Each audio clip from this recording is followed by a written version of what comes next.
Hey everybody, David Burns, good to be with you today. I've got a great video for you. I'm still out in Pennsylvania, flew out here on Thursday and spoke on Saturday and Sunday, and it was great. I was able to hang out with a lot of people, and I spoke 6 times, about lost my voice, and fun. It's Monday morning, so I'm going to be heading out to the airport here in a few minutes and going back home a couple of days before I go to Texas. Looking forward to speaking at that conference in Waco, so exciting.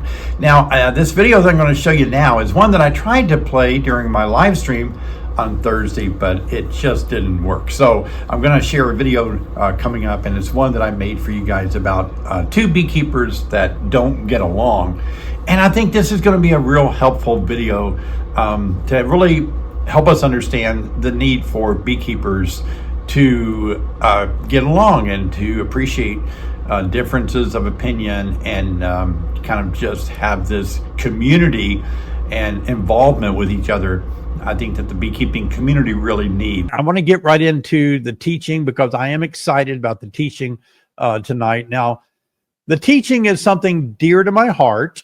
Oh, by the way, I'm going to be wearing 7 different glasses tonight. That's right, 7 different pair of glasses. This is pair number 1. I know last week you guys had a lot of fun kind of making fun of me. Not really, but you were, you know, I'm good with it. You were saying, how many pair of glasses does David have? And these are my go-to ones. They're kind of the red ones. And I got the idea of wearing these from a sculpturist named in New York named Tom Sachs. Do you know Tom Sachs? A very famous sculpturist. And he wears a pair of glasses that are transparent. They look white, but they're transparent frames. And he started a trend of that particular frame. And I was hoping I could wear these and start a trend, but it's not catching on. It seemed like I'm the only person. I do know that in the UK, though, it seems like people do wear glasses more like this. You ever watch The Greatest British Baking Show? Sherry and I like to watch that. Prue on there always has very colorful glasses, and sometimes they're different. So good job, Prue. Anyway, 7 different pair of glasses. I've got them laid out here. You'll have to tell me which one you like the most, okay? I'm not going to do it until we get through the teaching, though, because it will be disturbing. I think I could change right now, though. Let me see. Yeah, let me go with maybe a radical different. Here, let's try this. All right, here we go. All right, there you go. That's pair number 2. All right, let's get into the teaching tonight because I'm wanting to share with you guys something I think is really important when you think about beekeepers who can't get along. I've spent almost 30 years as a beekeeper, and I have had, excuse me, I have had my share of challenges in working with other beekeepers. Let me wet my whistle. And that means that there have been times that I have seen beekeepers that do not get along, and they become very angry. I've been in meetings where it doesn't result in fist fights or anything, but shouting and name calling over beekeeping ideas and concepts. And I really think that's pretty sad when that happens that way. So it is something that's real, and I know a lot of you may have experienced it, and I want to talk about it, about 2 beekeepers who can't get along and they don't like each other. Okay, well, it's actually not 2 distinct beekeepers, but it's the mindset of 2 different beekeepers. And I have a whole list of things, and then I have some things I want to share about how to resolve this and move forward in a better light. Okay, so here's one. It's the Langstroth versus the Flow Hive. There are groups that support each of these. There's a smaller group like myself that supports both of them. I have a Flow Hive. Most of my hives are Langstroth. I do have a Lands hive. I think I've used all the hives that are out there. No, that's not true, but a good number of them. There seems like there's like 5 new hives that somebody invents every week. I do have a Lands hive. I have used the Flow Hive Flow Hive is operational now. Apiary hives, I've used those. Nail hives, I've used those. Horizontal Langstroths, I've used those. Top bar hives, I've used those. Round hives, I've used those. The list goes on. I've used 8-frame hives, 10-frame hives, 5-frame nuke hives. You know, so I haven't used all the brand new ones that are coming out. So, but those are the ones that I have used. And so anyway, I want to drop back to this slide here though, Langstroth versus a Flow Hive. Now, one of the things that I noticed a few years ago when I actually bought a Flow Hive with my own money, it was well over $1,000. I forget how much now, 1,300 or something, 1,600. It was a lot of money. And I bought the one that's in the picture, minus the honey jars. And you have to put it together yourself. And I'm a good guy to build things. Took my time. I didn't really have time to sit down with it all in one setting to build it. I had to only work, 10 minutes a day because I'm busy making videos, or half-hour a day. Took me a little while to put it together. People on my YouTube channel criticized me and called me names because they said I couldn't build that really fast. They thought, I was an idiot for not being able to put it together faster. But anyway, that's, people are going to do that. So the reason it took me so long is because I couldn't work on it nonstop. I had to spread it out 10 minutes here, 30 minutes here, 5 minutes here. But anyway, I got it put together and I put it out in the field, started working it. And one of the things I noticed is that, particularly on YouTube, the supporters of the Flow Hive seemed to be very quick to judge or criticize anything that I said that wasn't positive about the Flow Hive. They took it as an insult. They were a little bit like, hey, because I had trouble figuring out where are the handles on the top box, and I didn't know you had to take windows off to make it a handle, pieces off to make a handle. Anyway, it was I bought it as a new hive because I've never had a chance to run a Flow Hive. So I bought it to get familiar with it. Right. And so it was new to me. And so the people that were leaving comments, I know not all Flow Hive people are this way, but some of the people that were leaving comments were very critical about me not knowing more about it. And, you got to start somewhere. I mean, they had already been keeping it a long time, so they knew they were telling me how to do it. Anyway, I discovered quickly that there is a segment, not all, but a segment of Flow Hive people who are very loyal to the Flow Hive. And if you cross them in any way, I'm sure it's a small segment. It doesn't represent all of the Flow Hive people, I'm sure, because I know other Flow Hive people that have been very nice to me, but there is a small segment that are very protective of it.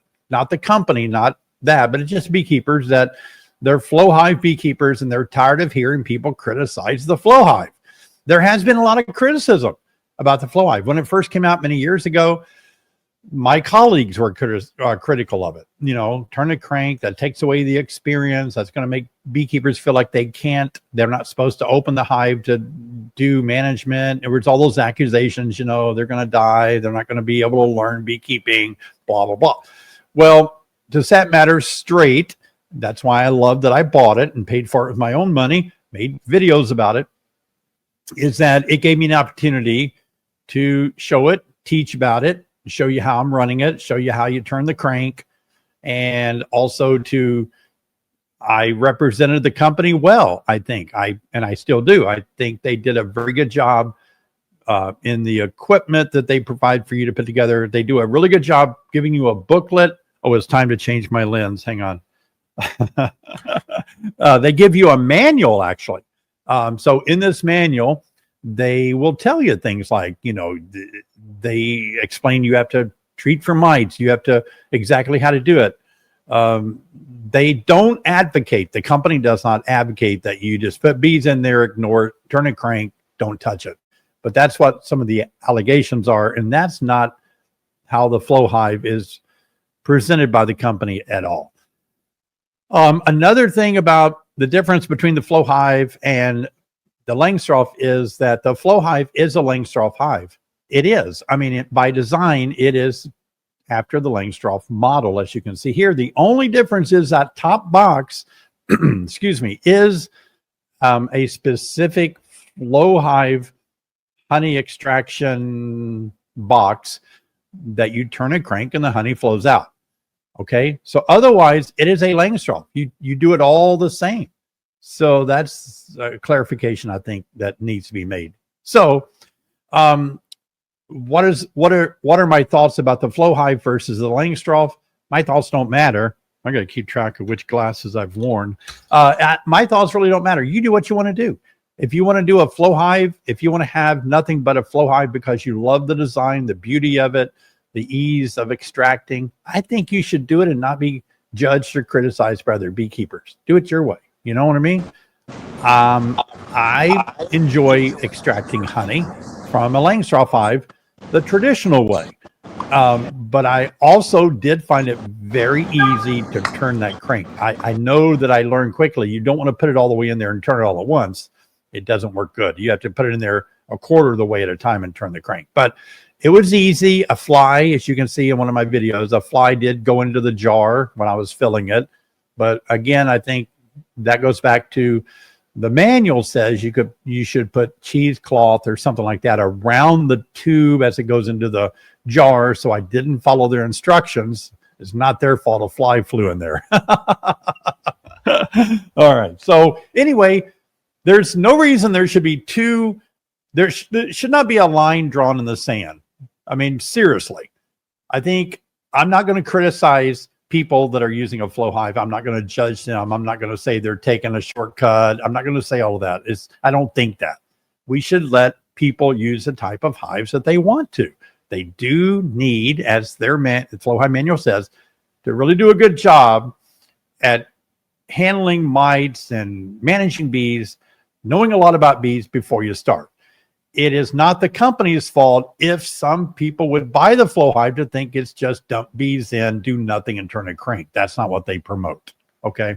So there's no reason to be divided over that. How about this group? These two beekeepers. There's one group of beekeepers that are treatment free versus those that believe in treating, right? So I grabbed this scene here, this shot of the Norora treatment, the new treatment that just got approved, the double-stranded RNA, dsRNA, and it works by silencing a gene in the mite. Once it bites a honeybee that has ingested the sugar water that's been treated with the dsRNA there, that mite, it doesn't kill mites. That mite doesn't die, but it prevents the mite from reproducing. And so a lot of beekeepers, I'm hoping beekeepers will understand that Norora is another tool in our toolbox, but it's not a flash kill. It doesn't kill mites like salicylic acid or Formic Pro, these other treatments that are knocking bees out, killing them. This doesn't do that. It silences their ability to be reproductive. It's good for 18 weeks, and it's not available in every state yet. Not available here in Illinois yet. And I've been kind of wanting to, they asked me to run tests on it and I just couldn't pull that off. So anyway, I'm looking forward to using it though. I think it's a good product. I think it has its uses. I am stressing for all beekeepers not to look at this as the only treatment, because that mite that has consumed some food from the brood or bit a honeybee and has contracted the double-stranded RNA and now they can't reproduce, that mite can still live out their life and they can still pass a vector along deformed wing viruses until they die, even though they're not reproducing. So you still need to use other treatments, I believe. Okay, not the only one and done treatment. And anyway, I thought I'd mention that since it's sitting there. I know you would be asking, what about the new Norora, David? Have you used it? And it is, I always found it a little difficult to say words like Varroa, Varroamite, and Norora. I feel like I'm not, I feel like I'm spitting or something when I try to say those words. But anyway, it is an interesting approach. It's a new way to deal with mites, so that's kind of cool. But that's a treatment. There are those. Oh, by the way, I started beekeeping before there were mites, and then mites came and then wiped out my hives, and then I didn't know what else to do. I did treat. I used the Kumafos way back in the day, fluvalvinate, those very toxic ways of dealing with bees, synthetic chemicals. That's all we had. We didn't have what you know today. We didn't have back then when mites first hit. We were just desperate, right? And so, I was mite free, or sorry, I was chemical free after that, because I didn't like. We discovered these treatments were they were being absorbed. The wax in the hive is lipophilic. It means that fatty absorbs these chemicals, and these chemicals were getting absorbed into the wax, and the wax is an incubator of the brood area, and it was causing problems in the brood, sterilization of the queens and drones. And so we all started jumping off the chemical treadmill pretty quick, at least the harsh chemicals, until more things came about. Integrated pest management. So there is a division. There is a line drawn in the sand between those who do practice treating their bees and those who don't. Those who are, I wouldn't say natural beekeepers. That's probably not the best word to use. I just made it simple. There are those who treat and those who don't. Okay. I have some friends that don't treat at all. They use integrated pest managements that don't include treatment. They'll use green drone combs, green bottom boards, powdered sugar dusting, breaking the queen's brood cycle. They'll do anything they can to cut the mite level down, to keep it down, rather than using toxic chemicals, toxic to mites, hopefully not toxic to bees. When I was at the Illinois State Beekeepers Association meeting last weekend, a gentleman stood up and said, I can't, Jerry Hayes was speaking, editor of Bee Culture, great magazine, by the way. I write monthly for it. You ought to get that and read my articles. But a gentleman, respectfully stood up and said, I'm not comfortable with us dumping so many of these toxic chemicals into our beehives. It can't be good for bees. And Jerry handled the question very well. And it is a tough question. We don't, none of us want to treat. I mean, none of us want to put chemicals in our hive. And none of us want to lose our hives either. So there are people that are treatment free, and they are doing a very good job maintaining low to no mite counts by using VSH queen stocks, by using all the methods I mentioned before that don't involve treatment. And I advocated that. If you get my online beekeeping lessons, those are geared toward not treating. But I understand we have to treat sometimes, right? So here's the deal. Am I going to take medicine? I'm not going to take medicine if I can avoid it as a human, right? If I can exercise, eat right, whatever I need to do. But on the other hand, there are sometimes, like last winter, I got so sick. I had every virus in the world. And I finally had to go to the doctor and say, oh my gosh, either help me or kill me, one or the other. I'm miserable. I literally had 3 or 4 viruses, and ear infection, eye infection. It was just unbelievable. Anyway, the doctor put me on all kind of things, and I got better in a week. I might have gotten better in a week on my own, but some of these infections were bacterial infections, like, more than viral, and those can be knocked out pretty quick, especially ears and eye infections, pink eye, all that stuff like that. So that's a virus. But anyway, I just felt like I was so glad to take those drugs. I needed relief, I needed help. So there are times we have to take medication. You have to be healthy, to overcome your body deteriorating faster than normal, whatever. You get my point. I don't want to see bees die. So slowly over time, I moved back over toward treating when absolutely necessary. When my non-treatment ways don't work, then I bring out the big guns. All right. But I think the two groups should not be divided. We should respect each other. If you don't want to treat, and if your bees die, I know what happens is the treatment people get mad at the non-treating people and say, you're making mite bombs. We're mad at you. You know, you're making my hives worse because you're just making a bunch of mite bombs. But that goes on in nature, right? Bees out in trees and barns, places that bees don't manage bees, they're not being treated for mites. They're making mite bombs anyway. I mean, I get it. I see both sides, but nonetheless, we should learn to respect each other's side. The non-treatment people could say, how can you put those chemicals in a hive that you're going to eat the honey out of? You know, people might take that approach. So the arguments are understandable, but they don't have to be divisive. Okay. You do what you want to do. Well, here's a good one too. What about hobbyists versus the commercial beekeeper? By the way, I'm wearing 7 pair of glasses tonight because you guys had a good time talking about me and my glasses. And I wear reader glasses just so I can see the screen I'm looking at. I'm farsighted, so I can't see up close anymore because I'm old. So I'm wearing 7 different pair of glasses, and you tell me which pair you like best.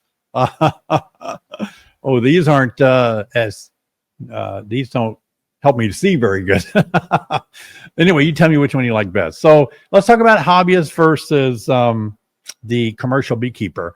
Well, let's start with hobbyists. A hobbyist beekeeper is what a large amount of people in the U.S. are. They're hobbyists, make up most beekeepers, not hives, but beekeepers.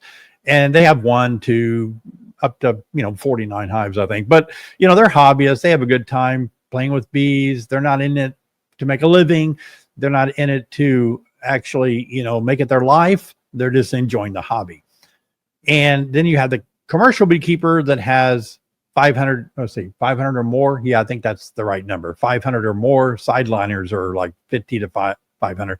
So commercial beekeepers have 500 or more, 501 or more, and they haul bees everywhere, usually to pollinate almonds in California and blueberries out east, and apple trees, blah blah blah. They're on the road hauling bees around. And the hobbyists sometimes are, not always, but some hobbyists are critical of how commercial beekeepers manage bees. They think, oh, that's terrible. That's a terrible way to treat bees out there where the almonds are. I've heard this before. Hobbyists will say, I've heard this, that's just a cesspool of disease and bad things for bees. You're just dumping your bees out there among all those other bees. It's dirty and diseased area. Yuck.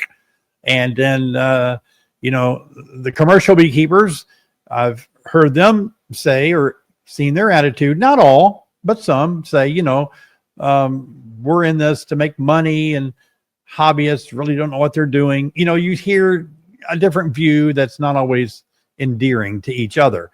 Now, we need both. Any commercial beekeeper every commercial beekeeper, with the exception of 1 or 2, started out as a hobbyist. They started out with 1 hive. I don't know of anybody that woke up one day as a CEO of a huge company, making millions of dollars as a CEO, and decided that they were going to stop being a CEO, give up their 401k and all their investments and all their health insurance, and walk out and buy 10,000 colonies, and without knowing anything, become a commercial beekeeper. Commercial beekeepers go through the same process that a hobbyist does. They start small, not knowing what they're doing. They learn, they grow, they expand. So my point is, all commercial beekeepers were hobbyists at one time. By the way, just to let you know again, this is not a live broadcast. I'm on a plane right now headed to Pennsylvania, but I did want to go ahead and make this live stream for you guys. And so you can have a chance to talk. The chat is live. You guys can still be here. I didn't want to cancel it. But the commercial beekeepers do a great service for beekeeping industry. They have done a lot to move beekeeping forward, obviously, and the hobbyists as well. So my point is, we need to respect each other. Whatever your number of hives are, you need to respect the other people. By the way, when I'm talking about beekeepers that can't get along, sometimes I see beekeepers that judge a beekeeper by the number of the hives they have. They think that if you only have 1 or 50 hives and you don't know anything, I've got 10,000, I know stuff. That's not a good attitude. That's an ego attitude, ego problem attitude. We need to respect each other. Many of the top entomologists that I know, some of them don't have hives. They don't have any personal hives at all. They work at universities that have hives, but at home, they're not like a commercial beekeeper. They're not like a hobbyist. We'll talk about these scientists in just a minute. Some of them only have 1 or 2 hives at home, and some of the scientists can't even keep their hives alive in the wintertime. So, that's because they don't have time to be out there in their home hives because they're in the universities trying to do studies to help us. My point is that let's don't berate anyone for a lack of the numbers that you think they should have of hives. And also, let's don't promote people that have tens of thousands of hives, because that's a whole different world. Okay, they have a lot of employees, trucks, investment. They have a lot of things that are different than a single hobbyist. We need to learn to respect each other. Okay, we talked about science versus backyard beekeepers. When I first started beekeeping, almost 30 years ago, scientists were not as respected, in my opinion, as they are today. When I would go to conferences, I heard a few beekeepers, they would say things like, I don't need some ivory tower professor telling me how to keep bees. I've been doing this since I was 9 years old for 70 years. I know more about that than that person does. I heard that. Okay. I think the opposite can be true too. Scientists can say these new beekeepers don't know any science at all. They don't know bee biology. They're losing their hives because all the work that we do to create scientific literature for them to know what to do, they don't respect our work, and they're just willy-nilly going out there and crashing hives because they don't know bee biology. So there's that divisiveness that can exist between scientists and backyard beekeepers. Now, I think scientists, I'm referring to entomologists, biologists that have done a lot of work on bees ever since it really picked up. The needle began moving during colony collapse disorder. What was that, 2006 or 7? And that was the needle really moved because we wanted help. Beekeepers were like, oh my gosh, all the bees are dying from colony collapse disorder. Who's going to save us except scientists that can do the research and find out why?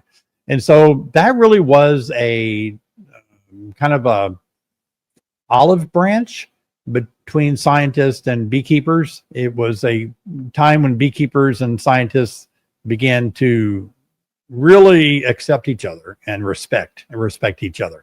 I've spoken in many conferences that I go to. The majority of people at these conferences are PhDs. I don't have a PhD, and so sometimes I feel like Doctor so speaking at this conference will be Dr. so and so, Doctor this, Doctor that, and David Burns. And I'm fine with that because I'm me, and if you want me to speak, that's what you're going to get. You're going to get me to speak at your conference, not a scientist. But when I was talking with some of the entomologists at these conferences, they tell me that they're intimidated, by beekeepers that are speakers like myself, because they know that people may not accept scientists as much and eagerly as they accept a beekeeper. So they like, you got it made, David. You're a beekeeper. Everybody respects you when you get up there and talk. But we're the scientists. We have already kind of coming and hoping that they will respect us as the scientists, telling them what to do. So we all need to learn. Maybe some of you have missed out on the early days of this conflict, but now it's much better. We have the highest regard, I think, for the most part, between scientists and backyard beekeepers, because we know that they are doing their work to help us. And we respect it. And if you've ever been around some of the entomologists that are pretty, the names are common, you'll learn a lot from them. You really will. I enjoy my friend, Dr. John Zavishlock, Dr. David Peck. These are people I work with, ask questions to, or participate in bee projects, EAS certification, all that stuff. Other doctors, I mentioned in my live stream, or no, I mentioned in my last video where I talked about, Dr. Crispin Gibbon at Purdue University with the ankle biters, how I enjoyed talking to him. Adam Dozel at the University of Illinois, Dr. Gene Robinson, University of Illinois, Dave Tarpey, and yeah, I could go on about all these great scientists that I do thoroughly enjoy speaking with at conferences. We have a good time together. So they're here to help us. So the backyard beekeepers play an important role too, because they like to hear us. They like to hear how their studies are being accepted or applied by backyard beekeepers like us. Okay. So that's another point of division that shouldn't be there. How about old timers versus the new generation? Yeah, let's talk about that. Okay. We have old timers that are out there that have been keeping bees. I don't know if I fall into the old timer. I guess I do, but some of you are looking at me as an old timer. And gosh, I've been on YouTube for 17 years, going on 18 years. So, okay, I'll admit it. I'm an old timer. Oh, it's time to change to glasses. I'm wearing 7 different pairs of glasses tonight. I've already worn this one. That's 1, 2, 3, 4. All right, now we're on pair number 5. All right. And you tell me which one that you like better. Okay, so I understand the conflict between old timers versus the new generation. There's a lot of conflicts here. The old timers sometimes can be curmudgeons. They can be like, it's my way or the highway. Not all of them. Okay, not all of them. They can be stereotyped this way. How about that? Old timers are stuck in old ways. I've heard this. I'm not making this accusation. I've heard people say old timers are stuck in their way. They're not very open to new ideas. They don't even know new things that are happening, because they just aren't in touch with beekeeping. Now, I don't think that's true of all old timers. If I'm an old timer, I think I am in touch with new ideas and concepts as much as the next guy. And because I saturate myself, my day is saturated with studying bees, talking with entomologists, talking with companies as they make new products. They send me things to try the test. So I think I'm on the cutting edge because I choose to be. I could shut the door and not want to be. I speak at conferences. I sit in the audience. I listen to other speakers, PhDs, scientists talk about new things. So I try to make myself fresh and knowledgeable of new things. So not all old timers are ignoring and closed-minded of new ideas and concepts. But back to the accusations, I think there are, and I've seen it myself, there are, I don't know if that's a nice term or not, but I just chose it. Oh, I think there are old timers who aren't very open to new ideas. And I think some of them aren't very open to new beekeepers. They have done it for so long that they sometimes just don't want to bother, don't want to put the time in to help new beekeepers because they are doing it their way. They just don't want to learn new things. There is some of that. And that has formed, I think that's caused the new generation to look at some older beekeepers that way. Now, let me say this. Remember, many nations respect their elders. Other countries, other nations have the highest respect for their elders because they feel like the elders have the wisdom. The elders have the experience, okay? That's how it's supposed to be, folks, whether we like it or not, okay? I know when I was young, I didn't like the idea of being around old people because old people were old people. You know what I mean?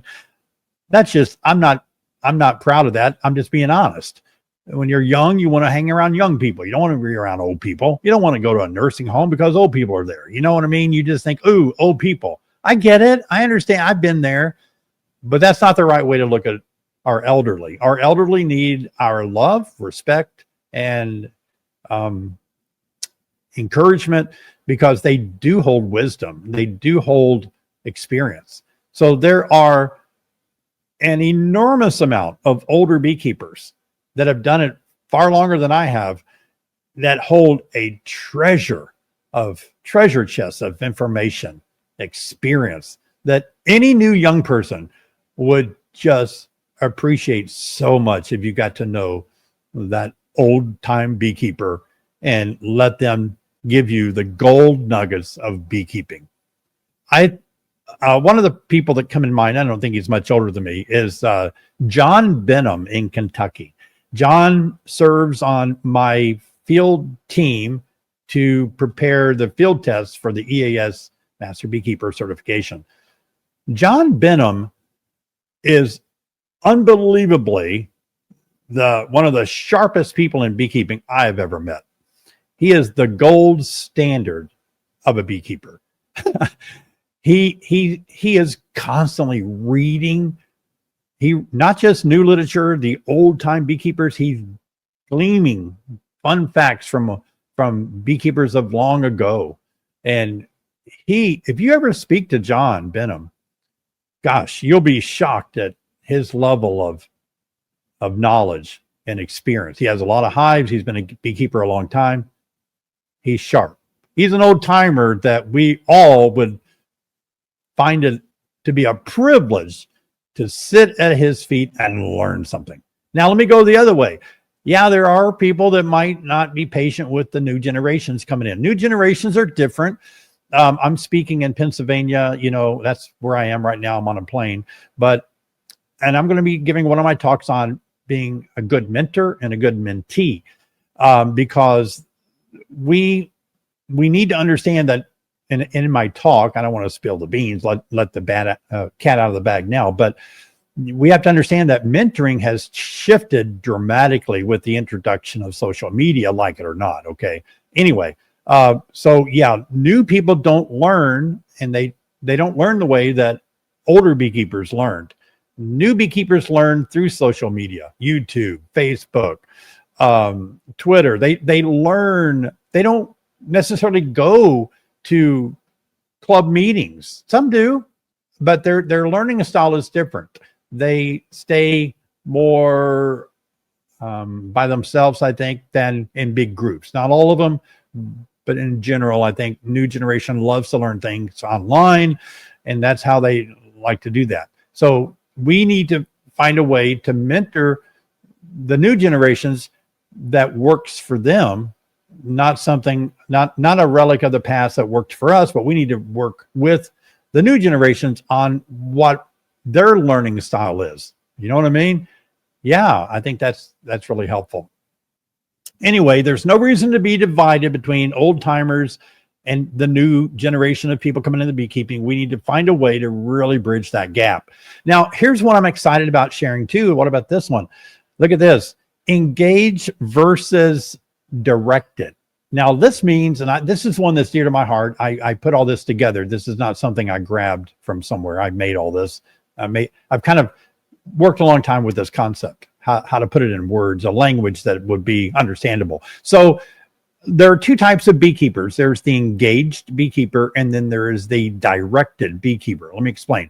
The engaged beekeeper is a beekeeper of any years of experience, brand new or old, been around for a long time, but they are very curious about everything. They want to know everything they can about bees. I want to learn more. They run experiments on their hives. They explore every possibility that they can about bees, why they're doing this or that. I want to know more. They're always learning. Now, many of you know Randy Oliver, Scientific Beekeeping on his website. Randy's been around forever in beekeeping. I respect his work. I've spoken at conferences with him. I'm speaking somewhere, and he'll be there too soon. I forget where, next year, I think somewhere. But I appreciate Randy. And one of the things that is unique about Randy, I think I may be wrong, but I think he has a degree in marine biology, maybe. But anyway, he does not have a degree in beekeeping. He's not a PhD entomologist with bees. But he'll be the first to tell you that he's self-taught. And so, because if you know Randy, he's very curious. He likes to experiment. He likes to explore. He likes learning. You know what I mean? So he's very engaged. And on the other hand, you have beekeepers who are directed. And I was trying to think of the best term. That's the best term I came up with. And these are beekeepers. I'm going to be careful. Listen to me thoroughly before you judge me when I just define this type of beekeeper. But they are insecure. They fear failure. And they just want to know the next step on what they should be doing.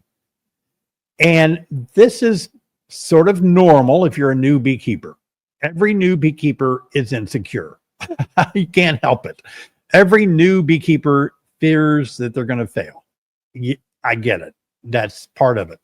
Every new beekeeper wants somebody just to tell them the next step.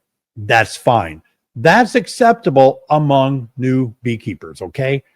But if you've been beekeeping now for 3, 4, 5, 10, or 20 years, and you're still very insecure and you still fear failure, you don't have the confidence you need, you're not really curious about bees, you just want some honey or something, and you just want somebody to tell you the next step, even after you've been doing this a long time, well, then that's not the best approach to beekeeping.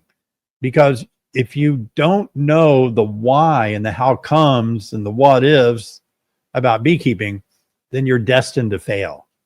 And so I think that there is a segment in beekeeping where there are those who are very engaged in beekeeping, and then there are those who just want it to be a cookbook science approach to beekeeping. I just want to put bees in a box. I just want to get the honey. I don't want to know anything about bees. And that doesn't go well. Okay.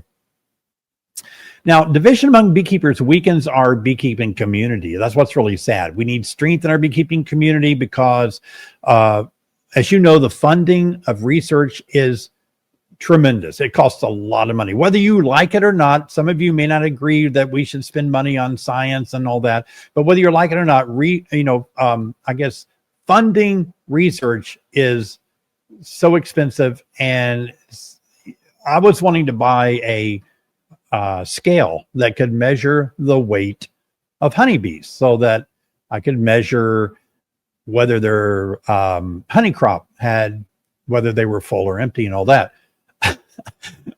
I can't afford to buy one of those scales. I mean, it's crazy. It was thousands upon thousands of dollars because it's such a, I guess, a very precise measuring instrument. Okay. So you can imagine, just extrapolate that out to microscopes or equipment and such. It takes so much money for our scientists to do research on bees. But, we have to realize that our beekeeping community, we really need each other. And anytime we're divided over whether we should support, there's so many organizations, by the way, that want our support. The Bee Lab in Beltsville, Maryland is undergoing some kind of closure where we send our samples in. Apparently they want to demolish that building and disperse people who knows where. I don't understand. Haven't been updated on that, but that's another example of this is not good. But we need to strengthen. We need to support one another. We need to really get behind each other and what we're doing and experimenting with bees. Boy, that got small. It's time to shift to another pair of glasses. This is my 7th pair of glasses, by the way. Oh, that didn't help. You guys make fun of me sometimes for wearing so many glasses. So that's 7 pairs. I'm going back to my red ones. I think I can read this. They're a little more magnified. Disunity in our craft makes it harder for bees and beekeepers to thrive because the division that sometimes we create actually causes, I guess, some confusion in the minds of beekeepers. Like if you want to know answers and you go to a club and you raise your hand, yeah, I have a question. My hive, I'm brand new and I just did this, I just did that. And then all at once you get some, division. No, you shouldn't do that. What are you doing? It makes the new beekeeper very confused, especially if one guy is very one person is very demonstrative, very loud, outspoken. The other person is also loud and outspoken. You don't know who to believe. This guy has 100 hives and he's telling me I should do this. And this guy has 10 hives. He says I should do that. I don't know what to do, you know? So division really does hurt us. And also division, I think it's what isolates beekeepers. When people are at a bee club that is fighting, arguing, not getting along, when beekeepers are being talked down to, that's really sad. I have always made it a point never to talk down to anyone. In beekeeping, especially when I'm teaching, I'm not going to talk down to you. No way. I'm going to support you as much as I can. And no matter what you do that's different than me, it doesn't matter. I'm going to do that. So we have to be very careful. Oh, now I can read. Ways for beekeepers to get along. Let's talk about that. You know, we need to understand that good beekeepers adapt to your region. You adapt. Your bees are always changing. Your climate's changing. And I think it's important, like I just said, avoid the one right way mindset. It divides more than it helps. If you're out there saying, do it my way or the highway, it doesn't help. And because we really do need to celebrate the different methods that each beekeeper may use to keep their bees healthy. We need to keep all of our discussions civil, like you guys do in the chat. You disagree respectfully. You know, we can debate ideas. We're not having to, I don't think anyone should do everything my way. No, yours different, right? Some people like the condensing hive. I'm kind of in the middle. I don't like a heavily ventilated hive, but I don't know if I want to jump over to the condensing hive just yet.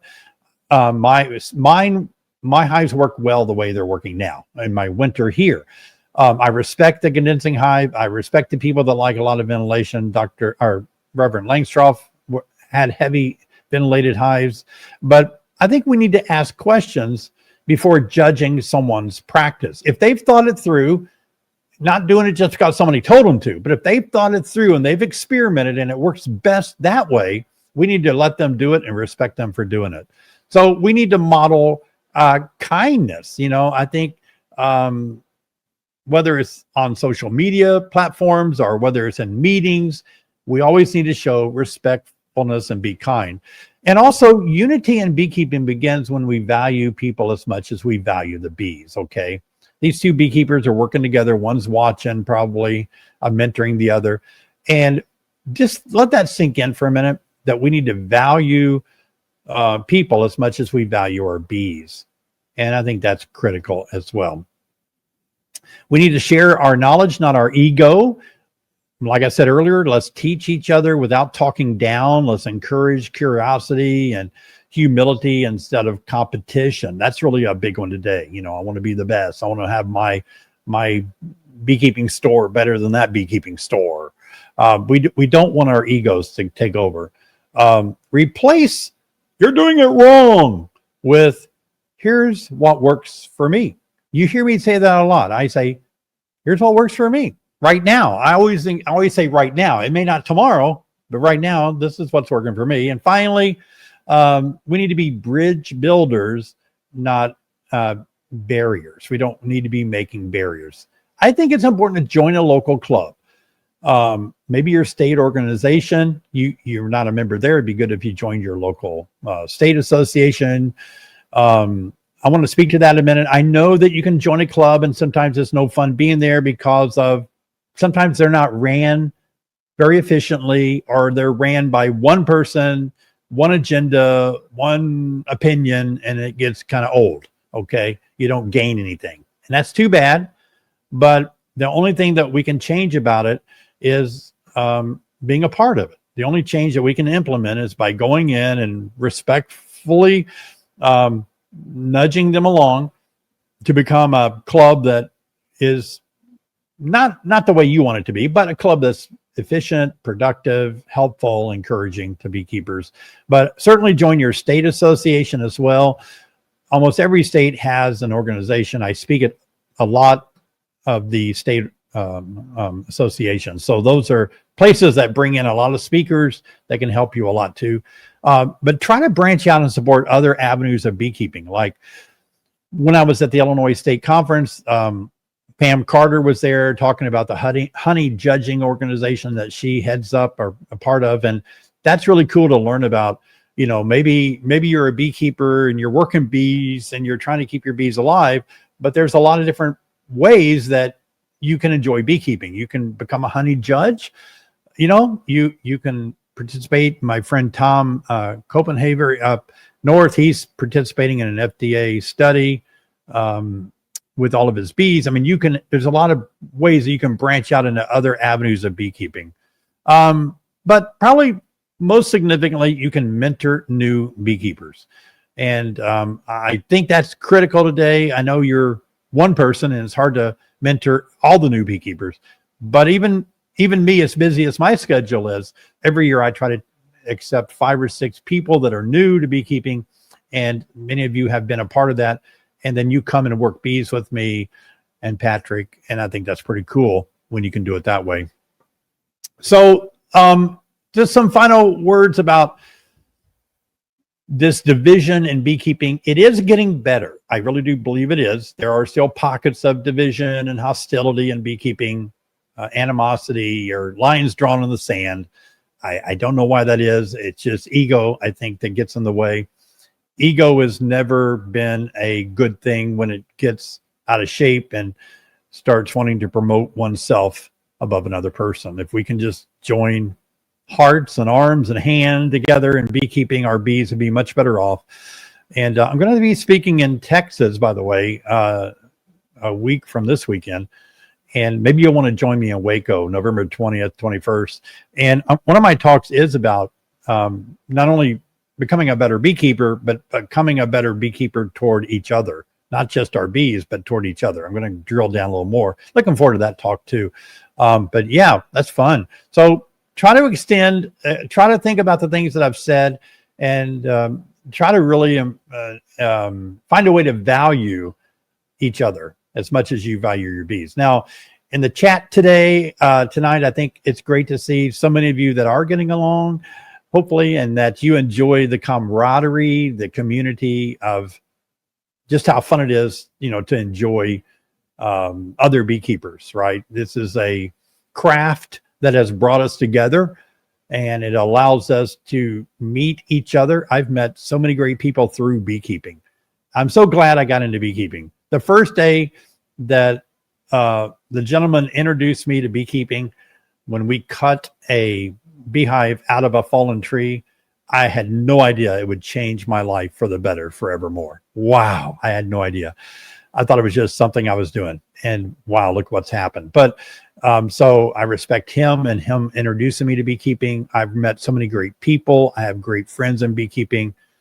Wow. I just can't even express the appreciation I have for all of you and the conferences, how well I'm treated at every conference I go to. It's just great. It really is. All right, I got to catch an Uber car and get over to the airport, and looking forward to being home and being back in the pocket making videos. So thanks for watching, guys. I'll see you next time. If you want to watch a video where I show you guys how to get your bees ready for winter, take a look at it right here. See you over there.